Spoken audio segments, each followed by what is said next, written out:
দেখো আমি আজকে প্যানকেক বানিয়েছি, যেটা তোমাদেরকে আমি দেখাচ্ছি। দেখো কতগুলো প্যানকেক বানিয়েছি, 1 2 3 4 5 6 7খানা প্যানকেক বানিয়েছি। আর প্রত্যেকটার মধ্যে জানো আমি একটু একটুখানি মধু ব্রাশ করে দিয়েছি। এবার আমি এই প্যানকেকগুলো একটু সাজাচ্ছি, মানে একটু ডেকোরেশন করছি।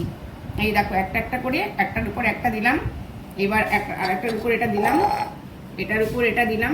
এগুলোর মধ্যে সব মধু দেওয়া আছে। এই দেখো এটা দিলাম। এবার লাস্টে আমি দেবো এইটা, এটার উপর একটুখানি মধু দেওয়া হয়নি। এই দেখো একটু মধু দিয়ে দিচ্ছি। এই প্যানকেক মধু দিয়ে খেলেই বেশি টেস্ট পাওয়া যায়। এই দেখো অল্প মধু দিচ্ছি, অল্প মধু দিয়ে এবার এটা একটু ব্রাশ করে নিচ্ছি হাত দিয়ে। এবার এটা আমি মেয়েকেও দেবো, আমিও খাবো। দেখো কত সুন্দর লাগছে দেখতে, তাই না? শেপটা কত সুন্দর হয়েছে। আমি কিন্তু আজকে এই প্রথম ফার্স্ট করলাম। তা প্রথমে আগে মেয়েকে দেই,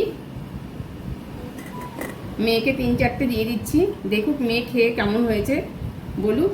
এবার আমি একটা খাই, প্রথমে আমি খেয়ে দেখি কেমন হয়েছে।